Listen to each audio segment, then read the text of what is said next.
There was a time when empathy and compassion were considered the foundation of any good marriage. But what happened on Family Feud in April 2025 would show the world what happens when those foundations crumble completely. When 39-year-old Brian Matthews laughed in his wife's face as she broke down in tears on national television, Steve Harvey's response was immediate and unforgettable. The confrontation that followed became a defining moment about respect, cruelty, and the difference between a partner and a bully. Before we begin this story about emotional abuse, accountability, and finding strength in the darkest moments, if you believe in treating people with dignity and standing up against cruelty, please take a moment to like this video and subscribe to our channel. Now let us examine what happens when mockery replaces compassion, and how one woman found her voice when she needed it most. The Matthews family from Nashville, Tennessee walked onto the Family Feud stage with an energy that immediately felt off to anyone paying close attention. Brian Matthews, 39 years old, walked with the swagger of someone who found himself perpetually amusing. His wife, Sarah, 37, followed a half-step behind him, her smile tight and her shoulders slightly hunched in a posture that suggested years of making herself smaller. Their two teenage daughters and Sarah's sister completed their team, all wearing matching teal shirts that Sarah had ordered and coordinated for the occasion. Steve Harvey greeted them with his characteristic warmth, though his experienced eye caught something in the family dynamic that gave him pause. He began with the standard introductions, starting with Brian. "Brian, welcome to Family Feud. Tell us about yourself and your family." Brian grinned widely and launched into his introduction with the confidence of someone who had never been told he talked too much. "Steve, great to be here. I'm Brian Matthews. I run a car detailing business here in Nashville. Business is great. We do luxury vehicles, high-end clients. This is my wife, Sarah, who spends most of her time at home with our daughters and worrying about things that don't really matter." He laughed at his own comment. Sarah's smile faltered for just a moment before she forced it back into place. Steve's eyebrows raised slightly, but he turned to Sarah to give her a chance to introduce herself. "Sarah, tell us about yourself." Sarah's voice was quieter than Brian's, more measured. "I'm a part-time bookkeeper. I work from home doing accounting for small businesses. And I take care of our two daughters, Melissa and Rachel, who are 16 and 14. "Part-time bookkeeper," Brian interjected with a laugh. "That's a fancy way of saying she does a little data entry when she feels like it. Not exactly rocket science." The studio audience shifted uncomfortably. Sarah's face flushed red, but she said nothing. Her sister, standing next to her, shot Brian a look of pure contempt that he either did not notice or chose to ignore. Steve Harvey's expression had changed from warm to watchful. "Brian, that seemed a little dismissive of your wife's work." Brian waved his hand dismissively. "Oh, Sarah knows I'm just joking. We joke around like this all the time. She's too sensitive sometimes, but she knows I don't mean anything by it." Sarah nodded mechanically, the automatic response of someone who had learned that agreeing was easier than defending herself. But Steve Harvey had been reading people for decades, and he saw what was really happening. This was not playful teasing between loving spouses. This was a pattern of belittlement disguised as humor. What the audience could not know was the 15-year history that had brought Sarah to this moment. When she had met Brian at age 22, she had been a confident, ambitious young woman working as a junior accountant at a respected firm in Nashville. She had dreams of becoming a CPA, of building a career in financial management, of making a name for herself in the business world. Brian had been charming at first, attentive, funny, interested in her life and her goals. They had dated for 2 years before getting married. The changes had started slowly, so gradually that Sarah had not recognized the pattern until she was already trapped in it. First, Brian had started making small jokes about her work. Comments about how accounting was boring, how numbers people lacked creativity, how she took everything too seriously. When Sarah objected, Brian would accuse her of not having a sense of humor. He would tell her she was too sensitive, that she could not take a joke, that she was making a big deal out of nothing. Then came the pregnancy with their first daughter. Brian had encouraged Sarah to leave her job, promising that he would support the family financially. Sarah had been hesitant, but Brian had been insistent. He told her that good mothers stayed home with their children, that daycare was for people who did not care about their kids, that his business was doing well enough to support them comfortably. So Sarah had left her job. And almost immediately, Brian had started using her financial dependence as a weapon. Every purchase she made was questioned. Every expense had to be justified. Meanwhile, Brian spent freely on himself, new tools for his business, expensive dinners with clients, golf outings with friends. When Sarah pointed out the disparity, Brian would remind her that it was his money, that he was the one working, that she was lucky he was generous enough to support her and the kids. The emotional abuse had escalated over the years. Brian mocked Sarah's appearance, her intelligence, her parenting decisions, her interests. He did it in front of their daughters, teaching them that it was acceptable for men to treat women with contempt. He did it in front of friends, disguising his cruelty as humor, and then accusing Sarah of being humorless when she did not laugh along. He did it in private, where his words cut even deeper without the performative veneer of jokes. Sarah had tried to work. She had started doing bookkeeping from home, taking on clients slowly and carefully. It gave her some financial independence, some sense of purpose beyond being Brian's wife and her daughter's mother. But Brian belittled this work constantly. He called it a hobby rather than a job. He interrupted her work with demands that could have waited. He told people that Sarah played around with numbers as if her professional accounting work was a child's game. The worst part was that Sarah had started to believe him. After 15 years of being told she was too sensitive, too stupid, too worthless, she had internalized the message. She second-guessed every decision. She apologized for things that were not her fault. She had learned to laugh at Brian's jokes at her expense because not laughing meant being accused of ruining everyone's good time. The Family Feud appearance had been Brian's idea. He thought it would be fun, a chance to win some money and get on television. Sarah had not wanted to do it. The thought of being on camera, of potentially being humiliated in front of millions of people, terrified her. But Brian had insisted, and Sarah had learned long ago that resisting Brian's wishes only made her life harder. The game began with the Matthews family competing against the Foster family from Texas.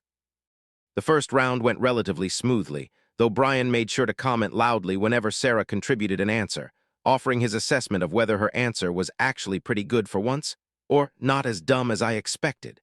The second round was when everything began to unravel. The question on the board was name something people do to cope with stress. Sarah was at the podium when her turn came. She had been thinking about this question more literally than she should have, her mind wandering to her own stress management techniques. When it was her turn to answer, she spoke quietly. Cry. Brian immediately burst out laughing, not a chuckle, not a smile, but loud, mocking laughter. That's such a Sarah answer, he announced to the studio. Of course she says crying, that's what she does best, cry about everything. Sarah's face went red. The audience was silent, clearly uncomfortable. Steve Harvey's expression darkened, but Sarah's answer was on the board at number 6, so the game continued. 2 rounds later, they reached a question that asked, name something that might make you cry. Sarah's daughter Rachel was at the podium and said a sad movie. It was the number 1 answer. The family celebrated, but Brian made sure to add his commentary. See, that's a normal reason to cry, not like your mother who cries because I forgot to say thank you or because I made a harmless joke. Sarah cries if I look at her wrong.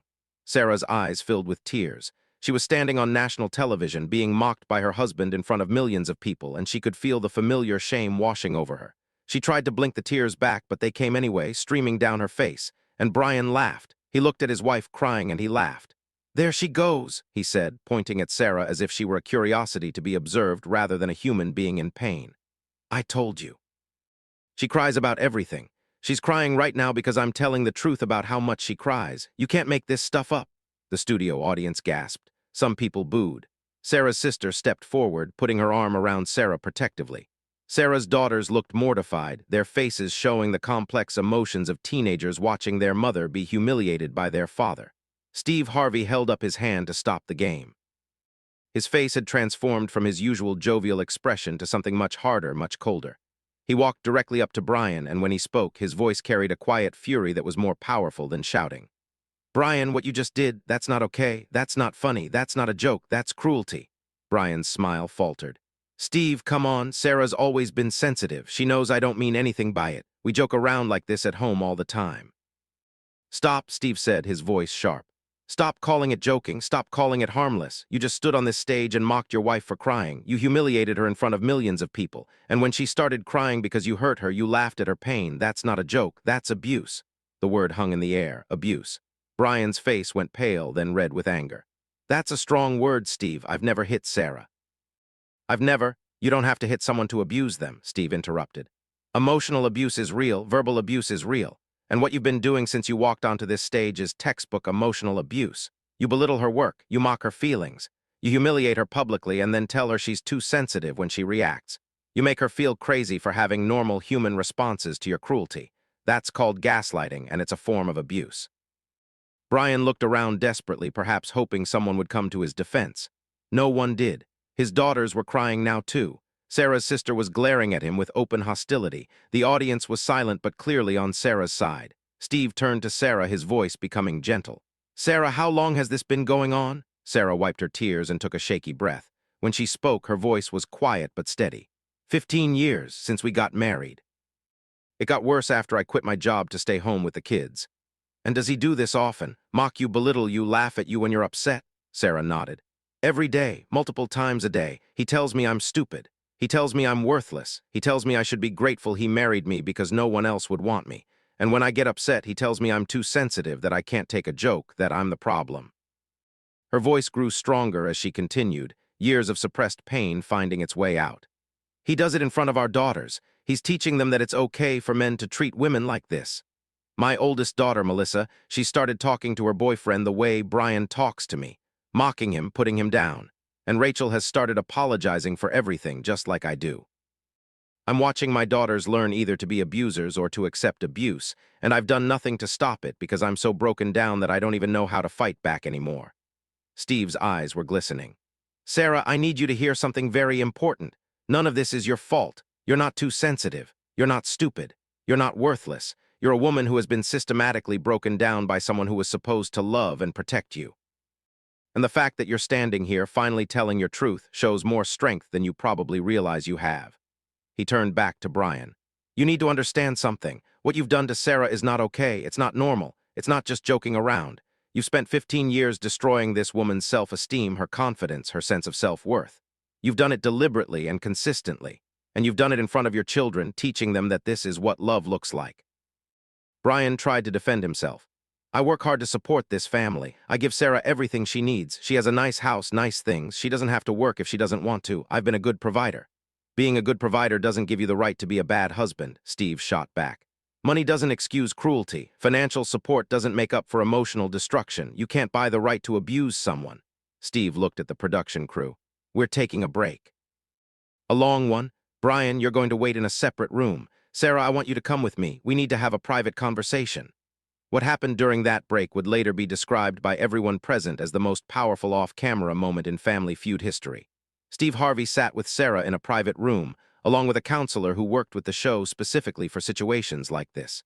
Sarah, Steve began gently, what you're experiencing in your marriage is abuse. I need you to hear that and understand it. Emotional abuse is just as real and just as damaging as physical abuse. And what Brian has been doing to you, the constant criticism, the public humiliation, the gaslighting, the financial control, these are all classic signs of an abusive relationship.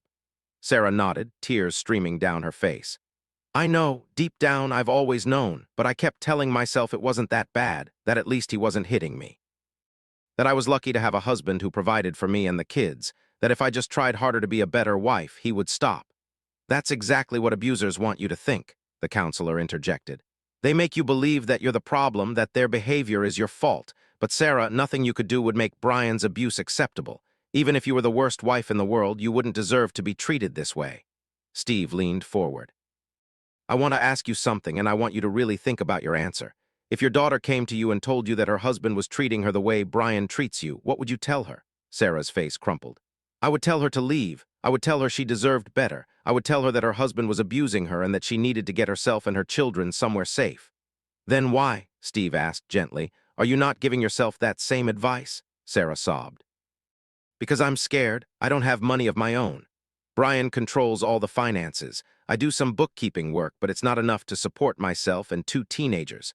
I don't know how I would survive on my own. And I'm scared of what Brian would do if I tried to leave.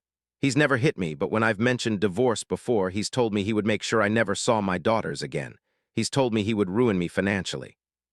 He's told me that no court would give custody to an unemployed woman with no real job.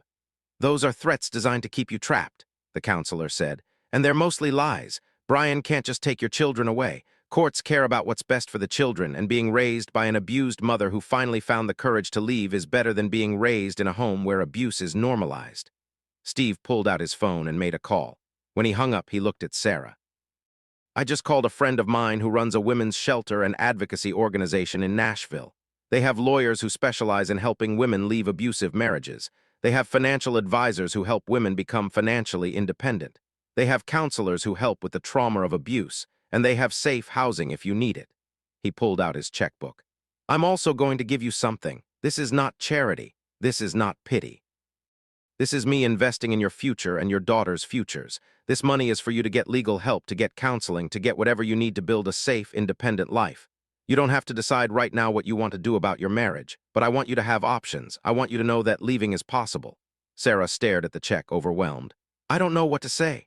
You don't have to say anything, Steve replied, but I do need you to promise me something. Promise me you'll at least talk to the advocates I just connected you with. Promise me you'll explore your options. Promise me you won't go home and just accept this as normal. Can you do that? Sarah nodded, her hands shaking as she held the check. I promise. When filming resumed, Steve made an announcement that shocked everyone. The Matthews family will not be continuing with the game. What happened here today went beyond entertainment. Exposed a serious issue of emotional abuse, and we cannot in good conscience continue as if nothing happened. He turned to Brian, who was standing off to the side looking both angry and confused. Brian, I strongly encourage you to seek help. There are programs for people who engage in abusive behavior. You can choose to work on yourself, to learn why you treat your wife this way, to become a better person. But that's your choice to make. He turned to Sarah. Sarah, you showed incredible courage today. You told your truth in front of millions of people. That took strength. I want you to remember that strength when things get hard. You're not weak. You're not stupid. You're not worthless. You're a survivor. The episode that aired 8 weeks later became one of the most watched and discussed Family Feud episodes in the show's history. The clip of Steve Harvey confronting Brian and defending Sarah went viral with over 150 million views across various platforms.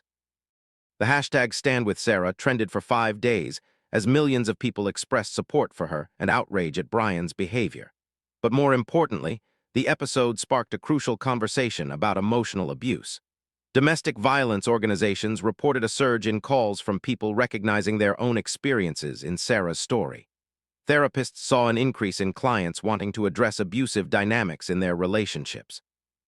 Educational programs about emotional abuse were expanded in schools and community centers. The response to Brian was swift and severe. His business lost clients almost immediately. People did not want to patronize a business owned by a man they had watched abuse his wife on television. His reputation in Nashville was destroyed. Even his own extended family reached out to Sarah to express their support and apologize for not recognizing or intervening in the abuse sooner. 3 months after the episode aired, Steve Harvey invited Sarah back to his talk show for an update. She came alone this time, and the transformation was remarkable. She sat up straighter, she made direct eye contact, she spoke with confidence and clarity. How are you doing, Sarah? Steve asked. Sarah smiled, a real smile that reached her eyes. I'm doing better than I've been in 15 years. I filed for divorce 3 weeks after the Family Feud taping. I'm living in my own apartment with my daughters. I'm working full-time as a bookkeeper for a small firm, and they're supporting me while I study for my CPA exam. How did Brian react to the divorce? Exactly as I expected. He tried threats, manipulation, begging, anger. He told me I was ruining our family. He told me I was being selfish. He told me the girls would hate me. But Steve, the thing is, I didn't believe him anymore. That episode, your words, they broke through the fog I'd been living in. I could finally see his manipulation for what it was. Steve asked about her daughters. Sarah's expression grew more complex. It's been hard for them. They love their father despite everything, but they're also relieved. Our home is peaceful now. There's no more walking on eggshells, no more tension, no more waiting for the next cutting remark. My oldest daughter, Melissa, she apologized to her boyfriend for the way she was treating him. She said watching the episode made her realize she was becoming like her father, and it horrified her. She continued, Rachel, my youngest, she told me she was proud of me for leaving. She said she never understood before that what was happening in our home wasn't normal. She thought all families were like ours. Now she knows better. Steve revealed that Sarah's story had inspired his foundation to create a new program specifically focused on helping women recognize and leave emotionally abusive relationships. The program provided legal assistance, financial counseling, job placement services, and therapeutic support. Sarah, there are thousands of women who saw themselves in your story, Steve said. They've been living with the same kind of abuse, convinced that it wasn't that bad, that they were being too sensitive, that they should be grateful. But watching you stand up and tell your truth gave them permission to recognize their own pain as valid. Sarah wiped away tears, but these were different from the tears she had cried on the Family Feud stage. These were tears of healing rather than pain. If my story helped even one person leave an abusive situation, then it was worth the humiliation of having my marriage problems exposed on national television. 1 year after the episode aired, Sarah had completed her CPA certification and secured a well-paying position at an accounting firm. She had full custody of her daughters, with Brian receiving supervised visitation after the court-ordered psychological evaluation revealed concerning patterns of emotional manipulation. Sarah had started a support group for women leaving emotionally abusive marriages, using her experience to help others navigate the practical and emotional challenges of escape and recovery. The episode had lasting impact beyond Sarah's personal story. Universities began using the clip in psychology courses to illustrate emotional abuse and gaslighting. Corporate training programs on workplace bullying referenced Steve Harvey's Confrontation as an example of appropriate intervention. Relationship counselors used it to help clients identify unhealthy patterns in their own relationships. 5 years later, Sarah had built an entirely new life. She had become a respected CPA with her own small practice. She had written a book about recognizing and recovering from emotional abuse that became required reading in many domestic violence counseling programs. She spoke at conferences and events, sharing her story to help others recognize the signs of abuse before 15 years passed as they had for her. Her daughters had grown into strong, self-aware young women who understood healthy relationship dynamics because they had seen their mother model what it looked like to refuse abuse and build a life based on self-respect. Both girls were in college, studying psychology and social work respectively, planning to work with abuse survivors as adults. As for Brian, his journey was less redemptive. He eventually completed a batterer intervention program as mandated by the court, but those who knew him said the changes were superficial. He had learned what to say but not how to fundamentally change his view of women and relationships. He remarried 2 years after the divorce was finalized, and while his new wife claimed he had changed, those close to the situation worried it was only a matter of time before old patterns reasserted themselves. The episode remained one of the most referenced moments in Family Feud history. It became a cultural touchstone, a shared reference point when discussing emotional abuse. When someone described a partner who mocked their feelings or belittled their worth, friends would reference that Family Feud moment with Sarah and immediately understand the severity of the situation. Before we close this story of courage and transformation, if you have been moved by Sarah's journey from victim to survivor, please take a moment to like this video and subscribe to our channel. Share this story with someone who needs to hear it, especially anyone who might be accepting emotional cruelty disguised as humor. Remember that abuse is not always physical. Words can wound as deeply as fists, and anyone who laughs at your tears does not deserve your presence in their life. The story of Sarah Matthews reminds us that emotional abuse is real, damaging, and far more common than many people realize. It shows us that abusers often disguise cruelty as humor and then blame their victims for being too sensitive when they object. It teaches us that financial dependence can trap people in abusive situations, making economic empowerment a crucial component of escape. And it proves that sometimes the most powerful thing we can do is simply name abuse for what it is and refuse to accept it as normal. Steve Harvey said it best in his final reflection on that confrontation. When Brian laughed at Sarah's tears, he showed us exactly who he was.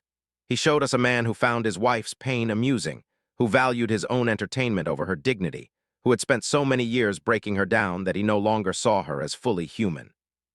But when Sarah told her truth despite her fear, despite her shame, despite 15 years of being told her feelings did not matter, she showed us who she was too. She showed us a survivor finding her voice. She showed us strength emerging from brokenness. She showed us that it is never too late to refuse to accept cruelty as love. That is not just a Family Feud moment. That is a woman reclaiming her life, and that is worth celebrating.